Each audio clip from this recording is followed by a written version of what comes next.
नमस्कार दोस्तों, कैसे हैं आप सब। उम्मीद करता हूं आप सब बेहतर होंगे, सकुशल होंगे।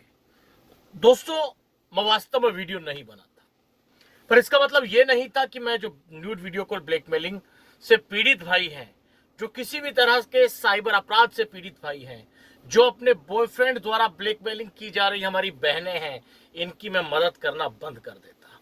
बिल्कुल नहीं। उसके लिए मैंने आपको अपना बकायदा एड्रेस बताया कि दिल्ली पुलिस सिक्योरिटी हेडक्वार्टर, जो न्यू सिक्योरिटी हेडक्वार्टर है बापू धाम में, वहां आके आप मुझसे मिल सकते हैं। मैं आपकी पूरी मदद करूंगा।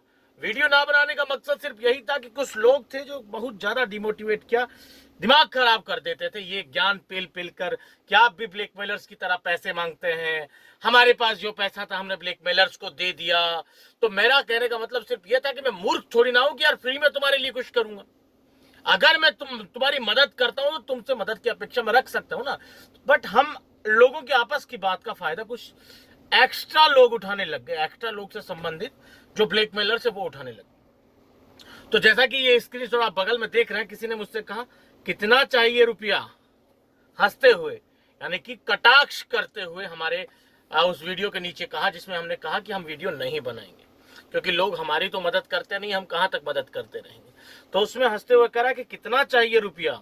हमने उसको जवाब दिया था कि साले तेरी औकात नहीं जो तुम मुझे पैसा दे सके, तेरे जैसे पंछियों के ही पर कतरते हैं हम।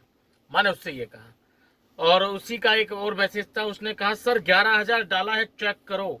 11,000, ये भी फर्जी चीज उसने लिखी, जबकि मैं जानता हूं इनकी औकात 1 रुपए की नहीं है।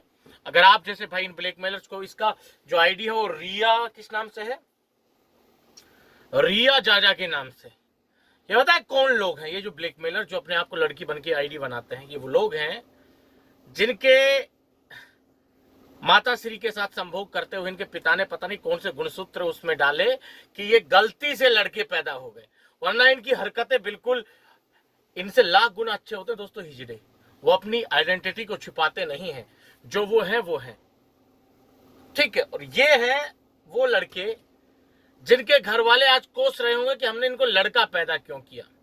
काश इनको हम नचनिया पैदा कर देते, काश इनको हम लड़कियां पैदा कर देते।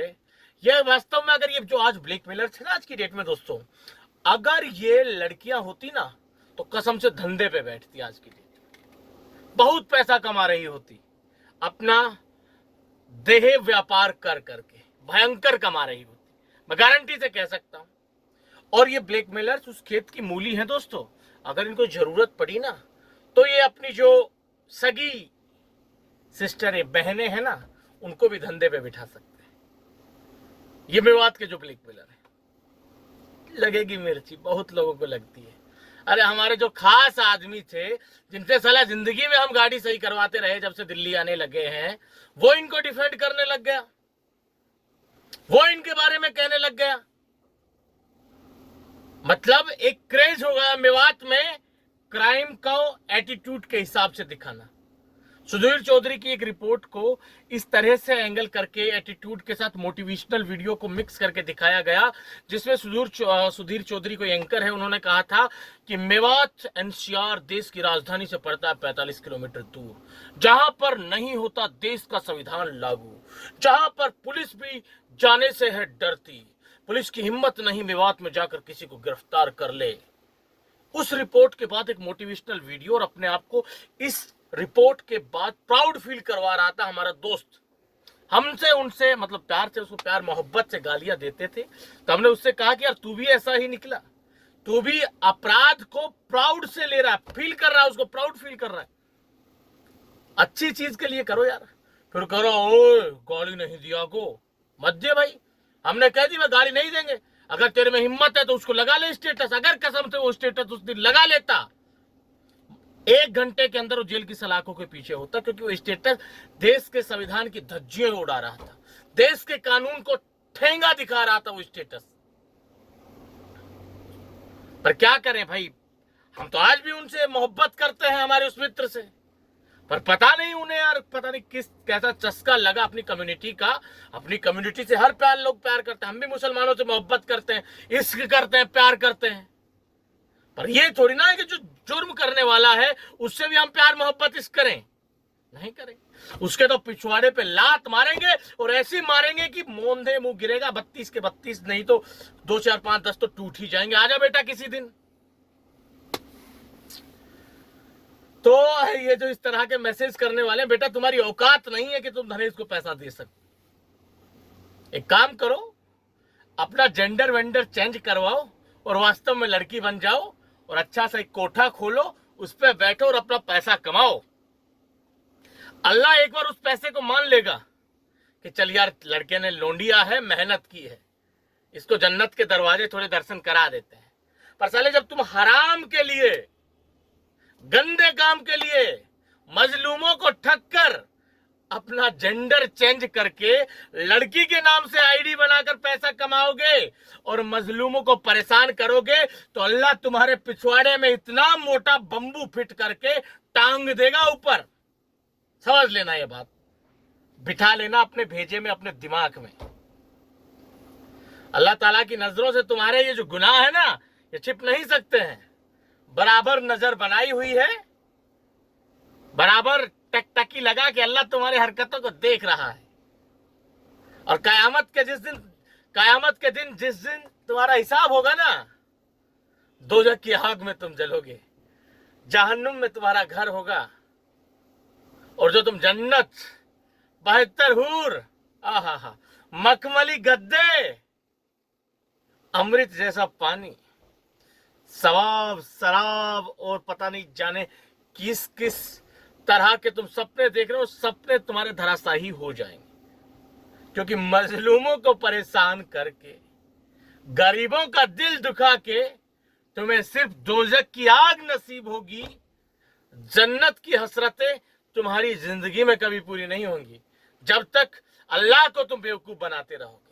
अल्लाह की आंखों में धूल झोंकने चले हो तुम मेवात के मेरे ब्लैकमेलर भाइयों, नहीं झोंक पाओगे धूल।